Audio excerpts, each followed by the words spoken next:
اعوذ باللہ من الشیطان الرجیم بسم اللہ الرحمن الرحیم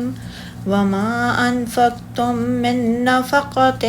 او نذرتم من نذر فإن اللہ یعلم وما للظالمین من انصار ان تبدوا الصدقات فنعما هي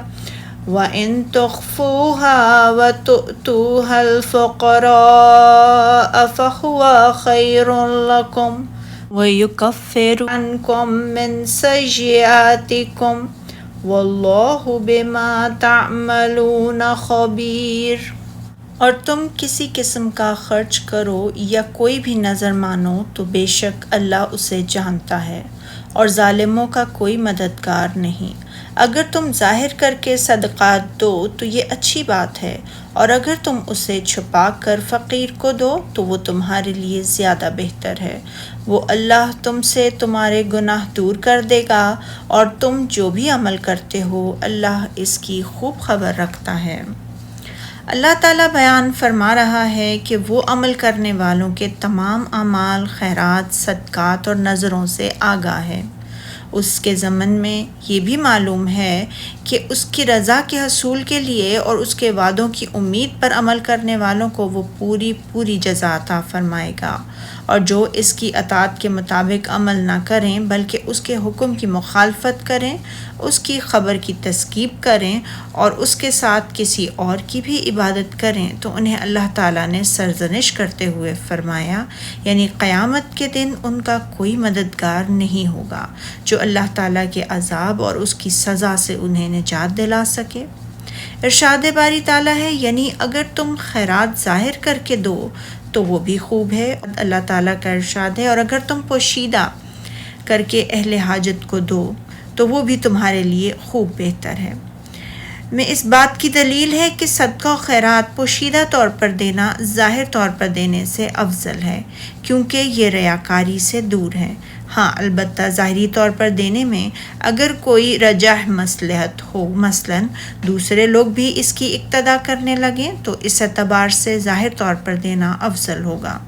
رسول اللہ صلی اللہ علیہ وآلہ وسلم نے فرمایا،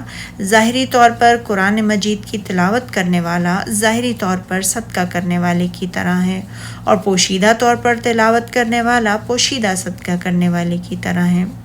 لیکن اس آیت کے پیش نظر اصل بات یہ معلوم ہوتی ہے کہ پوشیدہ طور پر صدقہ دینا ہی افضل ہے۔ رسول اللہ صلی اللہ علیہ وآلہ وسلم نے فرمایا، 7 قسم کے انسان ایسے ہوں گے جن کو اللہ تعالیٰ اپنے یعنی عرش کے سائے میں جگہ عطا فرمائے گا، جبکہ اس کے سائے کے سوا اور کوئی سایہ نہ ہوگا۔ عدل و انصاف کرنے والا حکمران، اللہ تعالیٰ کی عبادت میں نشو و نما پانے والا نوجوان، اور وہ شخص کہ جب مسجد سے باہر نکل جائے تو واپس آنے تک اس کا دل مساجد ہی سے وابستہ ہو۔ وہ 2 شخص جو اللہ تعالیٰ کے لیے محبت کرتے، اسی میں آپس میں جمع ہوتے اور اسی پر ایک دوسرے سے جدا ہوتے ہوں، اور وہ شخص جسے کوئی صاحب منصب و جمال عورت اپنے نفس کی طرف دعوت دے اور وہ کہے کہ میں اللہ رب العالمین سے ڈرتا ہوں۔ وہ شخص